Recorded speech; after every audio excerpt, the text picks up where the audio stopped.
You've returned. It is time for Chapter 41. The last bus of the night carries a particular kind of passenger. The ones who stayed too long somewhere, the ones whose shifts ended too late for anything else. They sit in the low light of the nearly empty carriage and count the stops until home. Most people who board the last bus arrive safely at their destination. The route runs as it always runs. The stops come in their correct order. But sometimes, on certain routes, on certain nights, the last bus takes a different path, and the driver does not explain why, and the stops outside the window are not the ones that should be there, and home feels very far away indeed.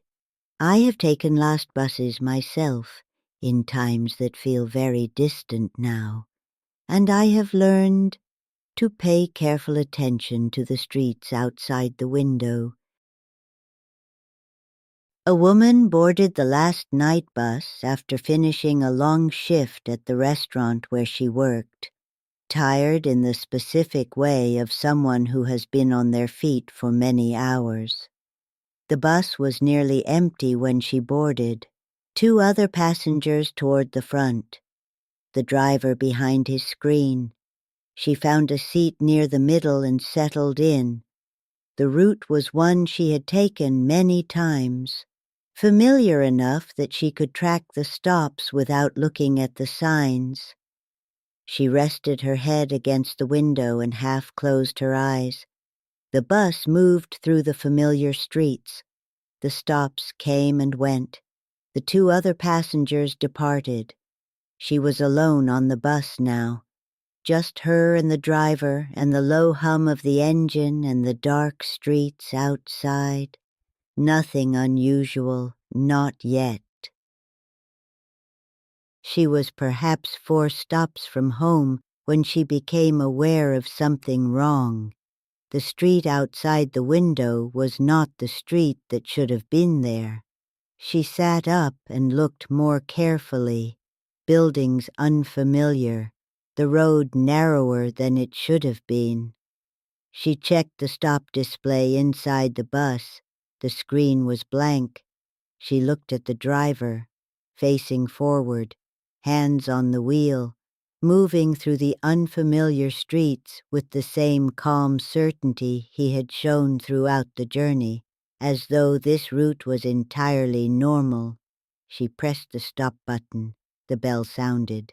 The bus did not slow. She pressed it again and again. Each time the bell rang with the same ordinary tone. The bus did not respond. There are journeys that take us somewhere we did not choose to go. I have made a few of those myself, in times that feel very distant now. She stood and moved toward the front of the bus. The streets outside had grown darker, the buildings further apart. Whatever part of the city this was, it was not a part she recognized.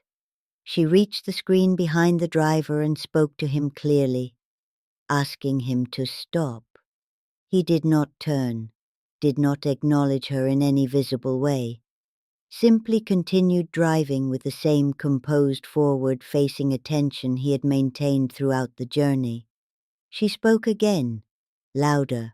The driver gave no response, not dismissive, not hostile, simply absent in the way of someone who genuinely cannot hear what is being said, or who has decided not to. The bus continued through streets that grew progressively less familiar, and she stood at the front feeling the particular stillness of someone who has realized the situation does not have an obvious exit. The bus slowed eventually, not at a marked stop. The doors opened. She looked out at the street, dark, quiet, completely unfamiliar. No signs she could read clearly, no landmarks she could place. She stepped off because standing on the bus felt worse than stepping off it. The doors closed immediately behind her. The bus pulled away without pause. She watched its tail lights disappear around a corner, then took out her phone. No signal. She stood on the unfamiliar street and looked in both directions. Nothing recognizable in either direction. Just the dark street and the quiet and the particular feeling of a place that tolerated her presence without particularly wanting it. She began walking in the direction that felt most likely to lead somewhere familiar. She walked for perhaps 20 minutes before turning a corner and finding herself on a road she recognized completely. 3 streets from her apartment. She stopped and looked back in the direction she had come from. Ordinary streets, her neighborhood. Nothing unusual, as though whatever had been wrong about the route had simply resolved itself. She walked the remaining distance home and locked the door and sat for a while without doing anything in particular. The following morning she looked up the bus route online. The route did not pass anywhere near the streets where the bus had taken her. No variation, no deviation, no alternative path that could account for where she had been. She had taken that bus route many times since, always the correct route, always arriving at her stop in the expected order. But she always sat near the front now, close enough to watch the driver and to see the street names through the windscreen as they passed. She told me this story carefully, in the particular way of someone who has gone over it many times in their own mind and wants to make sure the details are conveyed accurately. She said the thing that unsettled her most was not the unfamiliar streets, not the driver who would not respond, not even the moment she stepped off the bus into a place she did not recognize. It was the bus itself, the way it had pulled away from the stop without pause the moment she stepped off, as though it had been waiting for exactly that, as though delivering her to that dark and unfamiliar street had been the entire purpose of the journey, and that whatever route it was running that night, she had simply been one stop along the way.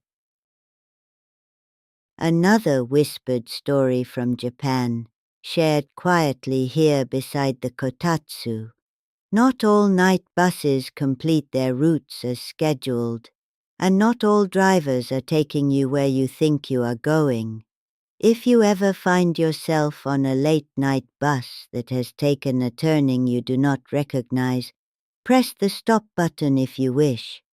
But do not be surprised if the bell simply rings and the bus continues anyway.